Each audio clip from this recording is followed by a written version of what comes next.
bienvenue dans l'émission Paroles de femmes. Nous parlons des paroles, combien nos paroles sont puissantes cette semaine. Avec vous les filles, vous allez bien? Nous allons très bien. Excellent, vous êtes prêtes pour cette émission? Oui, est-ce que ce sont de bonnes confessions? Oui. Ouais. J'ai amené mon savon aujourd'hui pour nettoyer nos bouches. Parce qu'on va parler de purifier nos bouches. On a vu que nos paroles étaient puissantes. Il y avait un impact extraordinaire dans le monde spirituel pour amener les choses à l'existence, des choses qui ne sont pas. Et en fait, on peut aussi se limiter parce que la Bible nous dit que de la même source, il ne peut pas sortir une eau douce et une eau amère.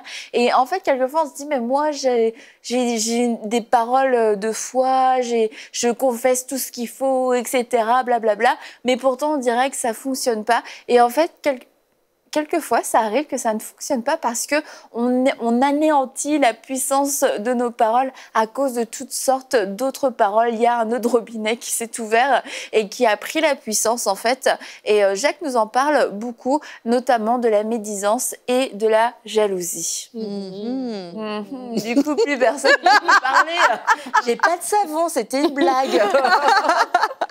Non, mais il faut faire attention à la médisance et à la jalousie. Et la médisance, en fait, c'est dire du mal. Et des fois, quand on parlait hier, des gens qui parlent à la légère. Et des fois, tu peux parler en commençant bien. Tu vois, quand tu vas parler avec quelqu'un qui va aller vers la critique, ça commence toujours par une bonne parole, en guillemets.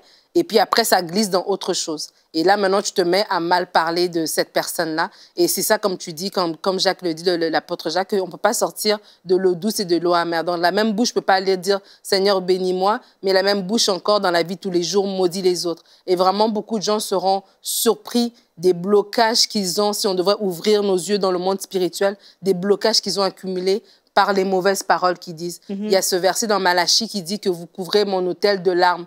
Et donc, l'Éternel n'agrée pas les offrandes parce que son autel est couvert de larmes. Et combien de gens, si on devrait savoir, je suis en train de chercher à que Dieu me bénisse sur un sujet, mais si Dieu me disait, ben, en fait, il y a le dossier de ta sœur ici qui est en train de pleurer parce que tu parles dans son dos, parce que tu fais ceci, parce que tu fais cela. Donc, avant que j'agrée d'abord pour lequel tu es en train de me demander, est-ce que tu as vérifié ce que tu es en train de faire de l'autre côté? Et là, on serait surpris. Et vraiment, en tant que femme, on a cette puissance d'encouragement, on a cette puissance de dire des belles choses. Et c'est vraiment juste un choix, comme tu l'as dit. C'est vraiment, ça se résume à ça. On n'est pas obligé de mal parler, on n'est pas obligé de relever tout ce qui va mal, on n'est pas obligé de rapporter tout ce qui est mauvais. C'est vraiment un choix conscient de tous les jours. Et plus on va le faire, plus ça va devenir naturel et plus on va le faire de façon très facile, sans tomber dans la flatterie, mais vraiment voir le bien chez l'autre et dire des bonnes choses, en fait. C'est ça. Et on va le prendre au sérieux parce qu'on veut que notre parole ait de la puissance. Moi, je veux que quand je déclare la parole de Dieu sur moi, sur ma famille, sur d'autres gens, si j'impose les mains et je déclare que Dieu est guéri dans le nom de Jésus, je veux que cette parole ait de l'impact, qu'elle ait de la puissance. Mais il faut vraiment que je sache que je dois purifier ma bouche, qu'il peut sortir seulement la parole de Dieu. Et sinon, je sais pas comment on dit là, mais Le flow. Ouais, c'est ça, mon flow va être comme partagé. Il y a une puissance qui va être utilisée pour mal parler ou dire des choses, etc. Et en fait, quand on veut vraiment que nos paroles soient actives, soient efficaces et portent leurs fruits, que de la même façon, quand Dieu dit, lorsqu'il envoie sa parole, elle ne retourne pas à lui sans avoir fait son effet, sans avoir porté du fruit, ben moi, je veux que la parole que Dieu me donne, avec laquelle il me fait confiance, qu'elle porte son fruit. Je veux vraiment... Quand je déclare des choses, je veux voir ces choses arriver, je veux les voir se passer, mais je sais que je serai constamment limitée si j'utilise aussi ma bouche pour autre chose, parce que ce sera constamment, la puissance va être partagée ou anéantie même. Mais je pense que ça attriste le cœur de Dieu quand on parle tantôt la foi et après on se retourne et on parle des paroles de malédiction, des paroles remplies de haine, des paroles remplies de jalousie. Et souvent, quand on se réunit entre chrétiens, ben, ce qu'on a vu, c'est, mon mari appelle ça le café de la médisance. On se retrouve ensemble, c'est agréable. On pense qu'on est là pour un but, on va partager juste Sur les faiblesses du pasteur. Oui, on pense qu'on va partager des bons moments, mais finalement, oui, c'est ça. On est en train de maudire notre pasteur, on maudit notre mari, on maudit nos enfants, la voisine qui nous dérange pour je ne sais trop quelle raison. Et après, on se demande pourquoi nos prières ne sont pas répondues, pourquoi on a de l'opposition. Eh bien, je pense vraiment que ça attriste le cœur de Dieu parce qu'on en a parlé depuis le début de la semaine. On a le choix de choisir soit la vie ou la mort, mais ce qu'on va choisir va créer quelque chose, soit quelque chose de bien ou quelque chose de mal. Et vraiment, des paroles de médisance, c'est qu'on parle de l'abondance de notre cœur. Ça fait que si on est capable de parler des paroles, de parler contre le pasteur, d'envoyer des paroles négatives, mais non seulement négatives, mais même rapporter des mensonges, Ça dit que pour ceux qui aiment ça, c'est comme des bonbons dans la bouche. Et c'est difficile de se défaire de ça parce qu'il y en a qui aiment tellement ça rapporter. Ils aiment rapporter les mauvaises nouvelles, ils aiment rapporter les cancans, toutes les histoires. Et ne soyons pas cette personne. Ne soyons pas cette personne. Soyons plutôt quelqu'un qui va élever les autres. Soyons quelqu'un qui va changer l'atmosphère, mais d'une manière positive. Parce que Jésus, partout où il allait, vraiment, les fois où il s'est mis en colère, c'était contre les religieux. C'était contre ceux qui respectaient pas leurs paroles. Jésus il se fâchait contre l'injustice, ces choses-là. Mais sinon, Jésus était quelqu'un qui bénissait. Il bénissait les femmes qui l'entouraient, il bénissait ceux qui étaient malades. C'est notre exemple. Et le cœur de Dieu, c'est la bénédiction et l'atmosphère du ciel aussi. Si on fait juste fermer nos yeux et s'imaginer comment c'est au ciel, ben je pense pas qu'il y a de la médisance au ciel. Il n'y a pas le café de la médisance, il n'y a pas de caucus, il n'y a pas de café, il n'y a pas de rencontre de maison où c'est rempli de gens qui parlent contre Dieu devant son trône et toutes ces choses-là. Donc vraiment, est-ce qu'on peut être cette femme-là dans l'Église, dans notre maison, à notre travail, qui renverse la roue, qui va faire le contraire? Mais pour ça, il faut s'arrêter et dire, ben, je pense qu'il faut se repentir. J'ai été cette personne-là et vraiment, j'ai mal parlé. De ma bouche est sortie la bénédiction, mais aussi de ma bouche sont sorties des paroles mauvaises, des paroles de malédiction, des paroles de jalousie. Et ça attriste le cœur de Dieu, ça déplaît à son cœur. La Bible nous dit, comment est-ce que tu peux dire que tu aimes Dieu, que tu ne le vois pas, si tu détestes ton frère, en fait. C'est ça. Et parfois, là, je parle dans l'Église, où on dit aimer Dieu, ben, quelqu'un qui est porté à faire du commérage, par exemple, c'est tout simplement parce qu'on n'a pas réalisé parfois que le frère, en fait, c'est vraiment Jésus qu'on a en face de nous, en fait. Et dans la Bible, on le voit souvent. Même quand Jésus parle, il dit, toutes les fois que vous avez fait ça à l'un de ses plus petits, c'est à moi que vous l'avez fait. C'est lui, en fait. Et ce qui se passe souvent, c'est comme une scène où, OK, je viens mal parler de mon frère, ma sœur, et puis je viens prier Jésus. Mais c'est comme si, en fait, je passe mon temps à mal parler de Jésus tous les jours, et puis je viens prier Jésus. Il y a quelque chose qui cloche. Et il faut être cohérent, en fait. Parfois, on ne comprend pas ces choses-là, mais c'est un manque de cohérence. Tu peux pas, tous les jours, tu peux pas venir critiquer, mal parler, rapporter des mauvaises choses par rapport aux gens, et venir encore rester avec la personne comme... OK, c'est toi qui me bénis, c'est toi qui me donnes la vie. Et il y a quelque chose qu'on n'a pas compris. Et prenons vraiment conscience que les personnes qu'on a en face de nous, ben, déjà, c'est des personnes que Dieu aime et que Dieu aime vraiment beaucoup, en fait. C'est ça. Et quand on choisit de mal parler de quelqu'un, ça veut dire qu'on choisit de mal parler de quelqu'un que Dieu aime. J'aurais pu dire comme de quelque chose que Dieu aime. On choisit de mal parler de ça et on n'est jamais du bon côté. Quand on mal parle de quelque chose que Dieu aime, ça ne signifie pas qu'on ne peut pas... quand Jésus, quand il parlait par exemple aux pharisiens, quand il voulait reprocher des choses, il leur disait à eux. Il n'allait pas se cacher quelque part pour venir dire « Ah, mais vraiment, les pharisiens, c'est vraiment des personnes... » Il leur disait directement. Donc, si tu as quelque chose à dire, va voir la personne, comme la Bible nous dit, échanger. Et puis après, bah, vous réglez les choses de la bonne manière, en fait. Ce n'est pas en allant colporter, en allant rapporter que que, voilà, on règle les problèmes. Mais vraiment, pour moi, purifier sa bouche, c'est de vouloir faire comme Jésus a fait avec notre bouche. Dans la bouche de Jésus, il sortait des enseignements. Dans la bouche de Jésus, il sortait la bénédiction, il sortait des bonnes paroles. Il ne sortait pas des malédictions et toutes sortes de choses. Et purifier sa bouche, c'est de se dire, OK, aujourd'hui, je suis là, mais est-ce que cette personne-là, je peux le dire en face? Est-ce que je peux parler avec mon frère, avec ma sœur?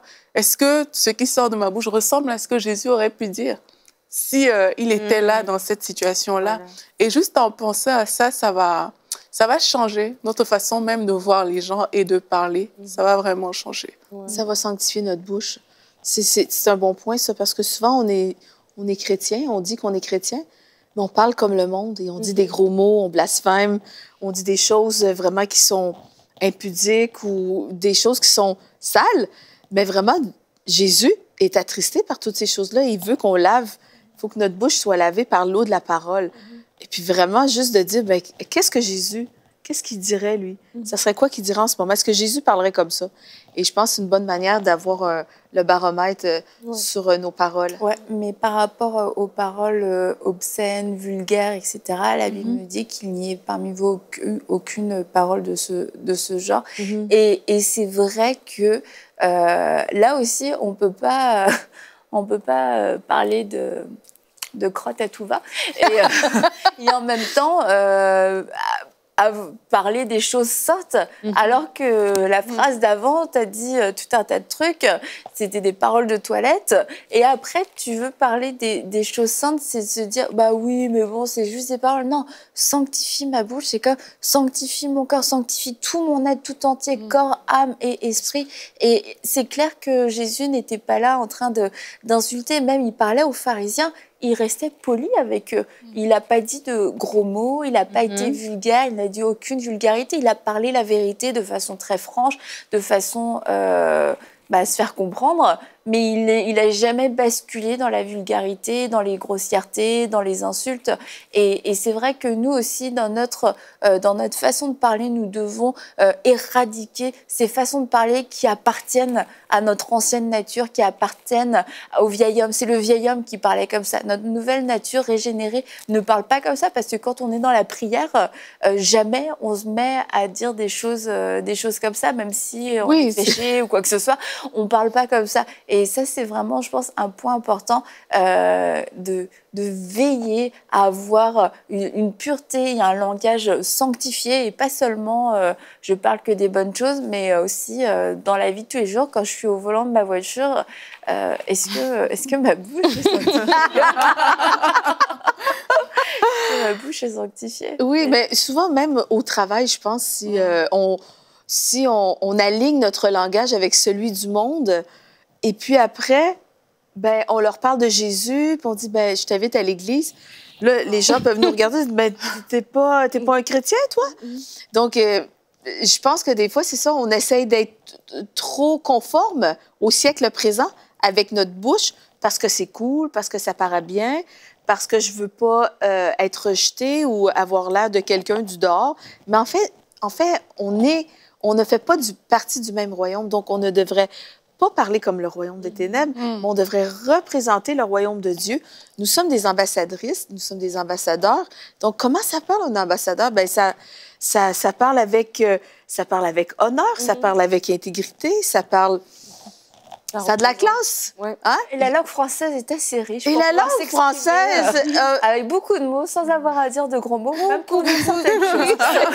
Donc, nous avons plusieurs choix, nous avons un éventail de mots pour pouvoir s'exprimer d'une manière élégante et respectable, qui respecte le cœur de Dieu aussi, je pense. Et pour qu'on soit un témoignage. Franchement, il faut qu'on soit un témoignage. Si on travaille en public et qu'on parle mal aux clients ou je ne sais trop, mais après, ça détruit notre témoignage. Notre bouche détruit notre témoignage. Après, on perd notre crédibilité. On n'est pas crédible.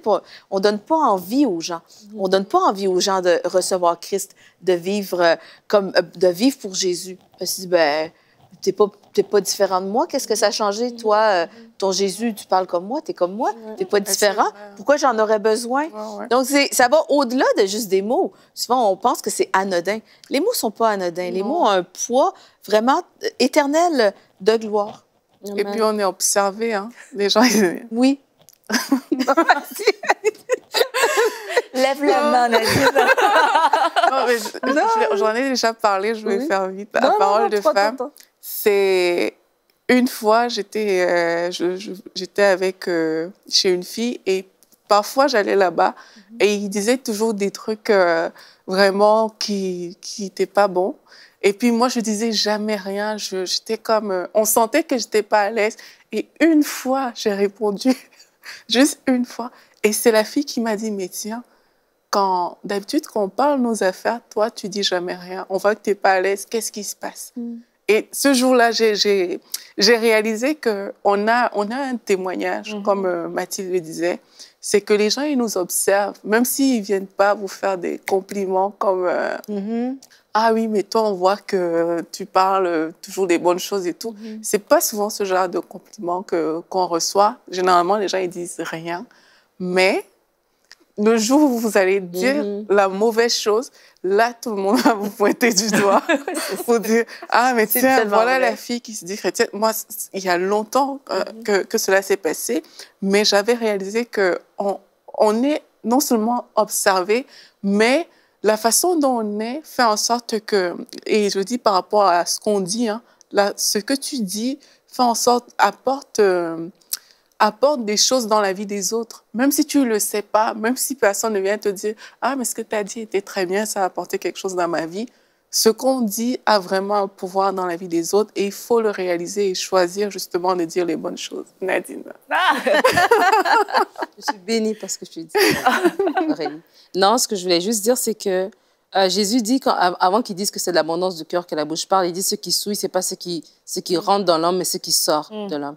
Et je crois que quand tu te rends compte que ça sort que des médisances, que ça sort que toutes ces choses-là, c'est que peut-être il y a encore un niveau de transformation que la parole doit faire en toi.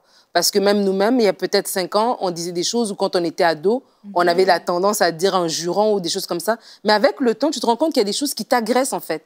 C'est même en regardant la télé, il y a des films, il y a des séries, il y a juste le titre t'agresse. Pourquoi? C'est l'Esprit de Dieu qui est en toi qui ne veut pas ces choses-là. Et vraiment, si tu te rends compte qu'il y a des choses qu'au bout de 10 ans de vie chrétienne, tu es encore à l'aise dans certaines conversations où tu participes même parce que tu te dis, ben moi aussi, il faut que j'ajoute mon grain de sel, c'est qu'il y a un niveau de transformation qui doit s'opérer dans ta vie, tu vois. Et surtout dans l'Église, on est des ambassadeurs, comme tu dis, dans le monde. Quand on est au travail, nous sommes ces ambassadeurs du royaume. Et l'ambassadeur, ben, il représente le royaume de Dieu. Et si elle est au travail, on te connaît comme une dame qui est chrétienne ou même sans dire que tu es chrétienne, mais une dame qui est posée, une dame qui a des paroles d'encouragement, une dame que quand l'autre vient se plaindre de la gestionnaire ou du patron, tu n'es pas en train de dire « oui, c'est vraiment ce patron, je ne sais pas comment il a eu son poste », mais que tu es en train juste de ramener l'honneur. Boîte à surprise.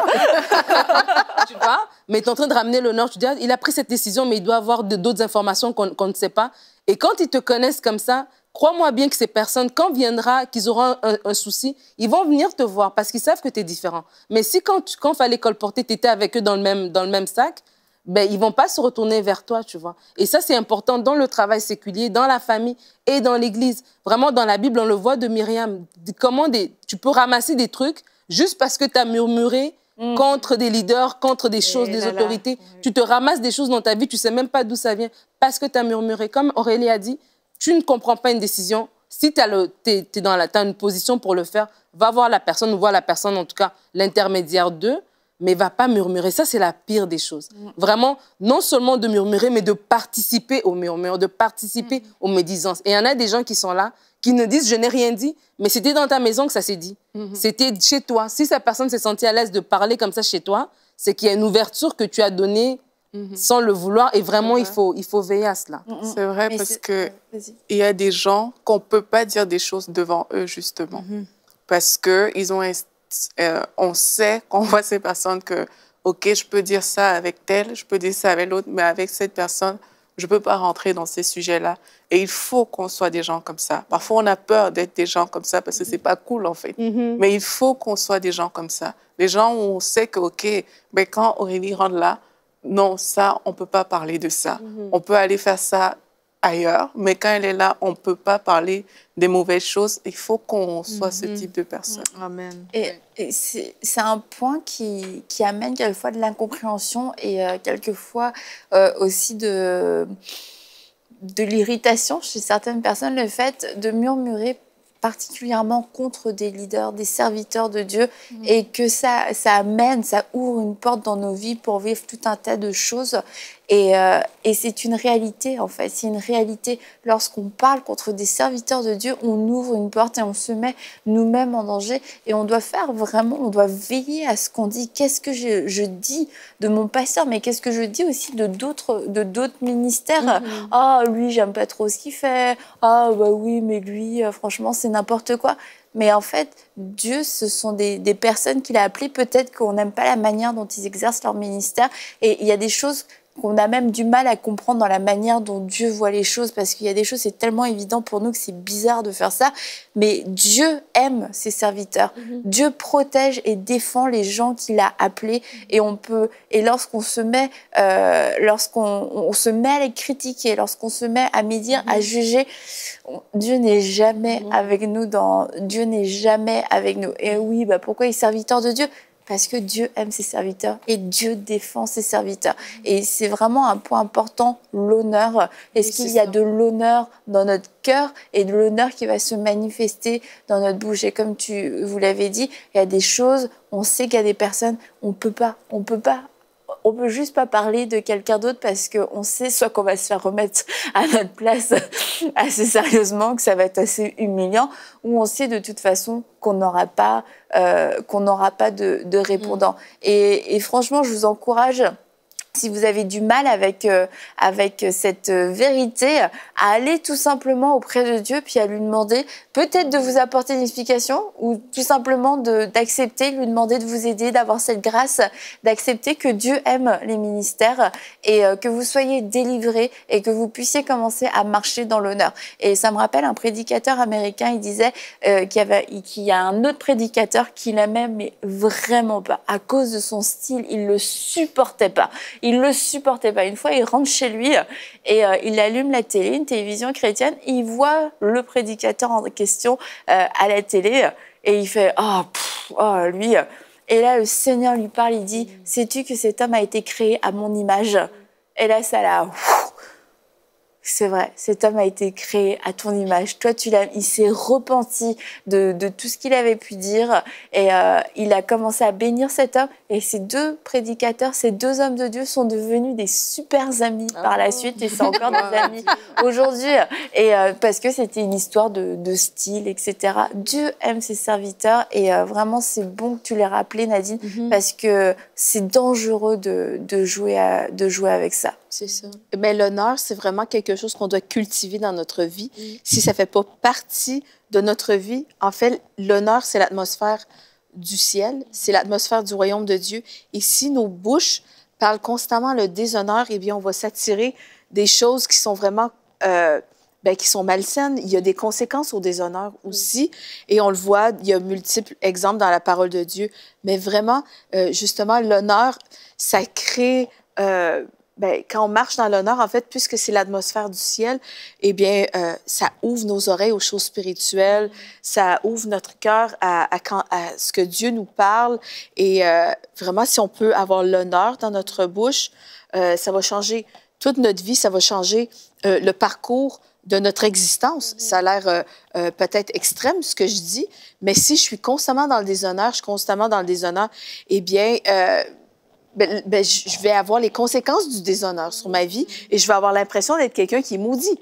Mais à l'inverse, si je parle la bénédiction, que je le sente ou que je le sente pas, parce que c'est écrit dans la Bible, parce que c'est ce que Dieu veut que je fasse, parce que c'est ce que Jésus faisait, parce que c'est ce qu'il ferait en ce moment, eh bien, je vais attirer la bénédiction et vraiment une chose que j'apprécie des gens qui parlent l'honneur, c'est aussi ça fait ressortir le meilleur des autres.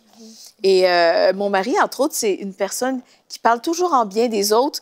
Et j'ai toujours dit que sa manière de s'adresser à moi ou de s'adresser aux autres, ça fait toujours, ben ça fait ressortir le meilleur de moi-même. Ça fait ressortir le meilleur des autres. Il y a des gens qui ont cette qualité, mais je pense que cette qualité doit être, ben c'est un attribut de Dieu, c'est un attribut du cœur de Dieu, l'honneur. Et faire ressortir le meilleur des autres, c'est avec notre bouche, entre autres, qu'on peut le faire.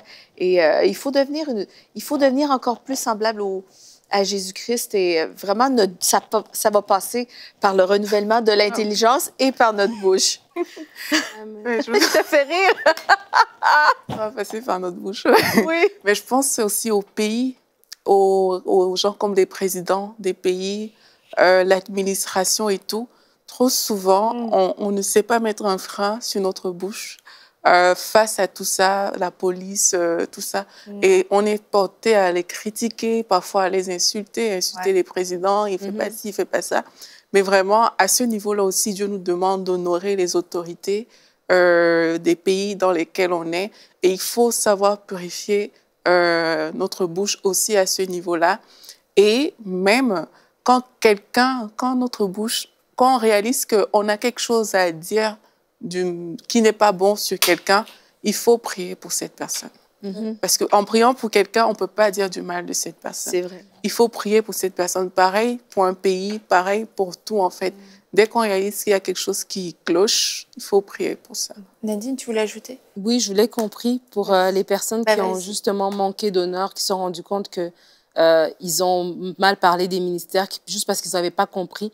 Ils avaient manqué d'honneur et David a dit de Saül, est-ce que je toucherai à loin de l'Éternel? Et vraiment, juste, on va prier. Seigneur, je prie pour mon frère et ma sœur en ce moment qui, à la lumière de cette émission, s'est rendu compte qu'il a manqué d'honneur envers des personnes que toi, tu as choisies, que toi, tu as établies. Seigneur, je viens devant toi, Seigneur, avec ces cas et demander pardon. Seigneur, que vraiment tu puisses pardonner ces personnes dans ce qu'ils ont parlé sans réfléchir, qu'ils ont eu des actions en pensant être dans le bon, mais ils ont blessé ton cœur parce qu'ils ont murmuré contre tes oins. Seigneur, merci parce que maintenant la lumière s'est allumée en eux. Merci parce que leurs yeux se sont ouverts et maintenant leur bouche va être changée pour être des bouches qui bénissent tes serviteurs afin que ton royaume avance. Seigneur Dieu, la francophonie se lève, les chrétiens sont ensemble, l'unité est entre nous, Seigneur, parce que nous voulons te servir et nous voulons être une grande armée pour toi. Merci, Seigneur, parce que nous marchons plus dans les murmures, plus dans la médisance, mais nous marchons dans l'honneur et dans l'unité pour la gloire de ton nom. Amen. Amen. Merci Nadine. Et pour vous qui avez fait cette prière, soyez vigilants, gardez votre cœur, gardez votre bouche et vous pouvez prier pour que Dieu mette un frein à votre bouche et qu'il puisse vous reprendre lorsque c'est nécessaire parce qu'on l'a dit dans les émissions passées, il y a un réapprentissage qui est parfois nécessaire mais qui est bon pour nous, ça va être difficile pour la chair, mais vraiment faites-le et commencez à bénir vos autorités. Bénissez votre pasteur, bénissez les autorités de votre pays et vous verrez que votre parole va être ultra puissante et vous ne vous ferez plus rien voler. Et on se dit à demain pour une prochaine émission de Paroles de Femmes.